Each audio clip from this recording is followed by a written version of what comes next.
ఇంతకీ విషయం ఏంటి సార్? ఏ లేదే, మనకు ప్రొడ్యూసర్ తగిలాడు. వాడు 2 వారాల సినిమా తీసేట, దాన్ని 100 రోజులు ఆడించాలని వాడు ఆరాటం.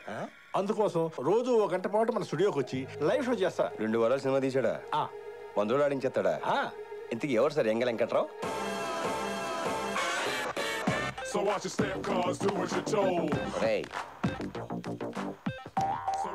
ఫ్యూచర్ ఉంది. గో. హాయ్, నమస్కారం sir. My name is Prakash, screen name Prakhi. MD గారు మీ గురించి చెప్పారు సార్. అంటే నీకు తెలీదా? Poor fellow. సినిమా చూసారా? ఖాళీ లేదు సార్. టికెట్లు చెప్పనా? ఖాళీ లేదండి మాకు. థియేటర్ దగ్గర కాదు, ఆల్రెడీ ఇక్కడ 1+10 ఆఫర్ ఉంది. అదే ఓ టికెట్ కొంటే 10 టికెట్లు ఫ్రీ అని. ఏం మాట్లాడుతున్నావు? It's a feel good film. First 2 weeks అలాగే ఉంటుంది. ఆ తర్వాత పబ్లిసిటీతో అలా అలా అలా అలా పైకి లేపుతాం. మా టార్గెట్ మేము రీచ్ అవుతాం. నువ్వేదో లాఫర్ గాడ్లా ఉన్నావే. సినిమాలు తీయటం ఈజీ అనుకున్నావా?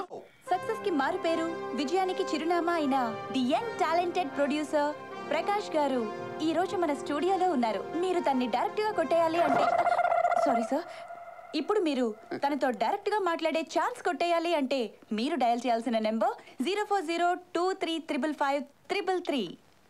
సార్, మీరు ఈ సక్సెస్ ని ఎలా ఎంజాయ్ చేస్తున్నారు? 100 వికెట్లు తీసినోడు 101వ వికెట్ తీయటం పెద్ద కష్టమేం కాదు. It's natural. అందుకే మిమ్మల్ని సక్సెస్ కి చిరునామా అంటుంటారు. Of course. పరిశ్రమలో మీకు మీరే పోటీ అని, మిమ్మల్ని మించిన వాళ్ళు ఇంకెవ్వరూ సారీ సార్.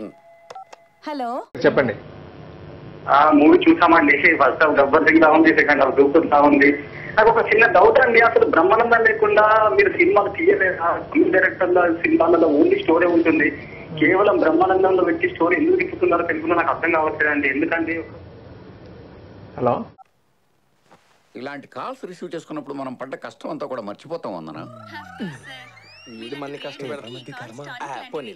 సార్, ఒక చిన్న క్వశ్చన్. మీకు కథల పట్ల మంచి జడ్జిమెంట్ ఉందని బయట టాక్ ఉంది.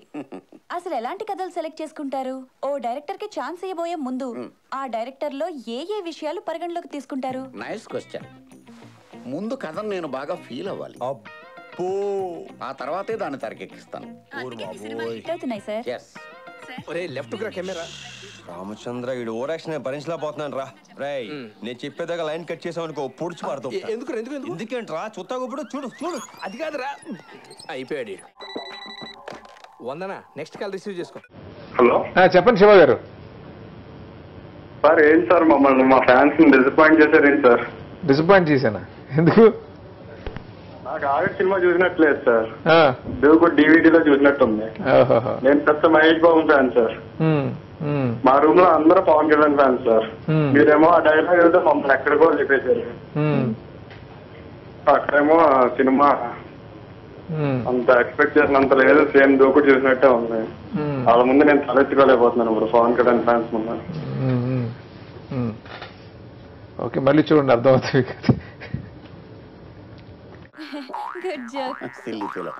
మోస్ట్ ఎంటర్టైన్మెంట్ ఫీల్ అవుతున్నాడు. ఏమ్మా, సినిమా చూసావా? లేదు, ఎప్పటికీ చూడండి. ఒరే, నువ్వు ఇప్పుడు దాకా ఎన్ని సినిమాలు తీసావురా? 6. మరేంట్రా, అప్పుడెప్పుడో వచ్చిన రైతు బిడ్డ నుంచి మొన్న వచ్చిన మగధీర దాకా తెలుగు ఫిల్మ్ ఇండస్ట్రీ నువ్వే పోషిందని ఏదో కటింగ్లు ఎత్తున్నావు ఏంట్రా? కథల విషయంలో చాలా కేర్ఫుల్ గా ఉంటావా? అసలు నువ్వు తీసే సినిమాలో కథ ఏదైనా ఉంటుందా? ఒరే, పోస్టర్ మీద నీ ఫోటోలేంట్రా? ఏదో ఓటం వేసుకొని వచ్చేవాడు కూడా రావడం మానేస్తాడు. హీరోల బొమ్మలే నీ మానే ఎద్దవా, ఎదవన్నారు ఎదవని. ఒరే, నువ్వు ప్రొడ్యూసర్ వా యాంకర్ వారా? ఏదో వంకతో రోజు టీవీలో కనిపిస్తానే ఉంటావు. ఆంజనేయులు వదిలేరా, ఇంకోసారి ఇలాంటి చెత్త సినిమా తీసి బంపర్ హిట్ సూపర్ హిట్ అన్నావంటే తోలు తీసేస్తాను. ఏంట్రా కళ్ళెగిరేత్రం? కళ్ళెగిరేత్రం ఏంట్రా? మీరు ఎక్కడి నుంచి మాట్లాడుతున్నారు? చెప్పేస్తారా? ఎద్దవా లేక నుంచి ముందు ఏదో తొండ మోహం వేసుకొని. నాకేం తెలియదు. అయ్యో అబ్బాయి, మోస్ట్ వైలెంట్ కాల్. అరే రారా పోదాం. సార్, చాలమ్మా.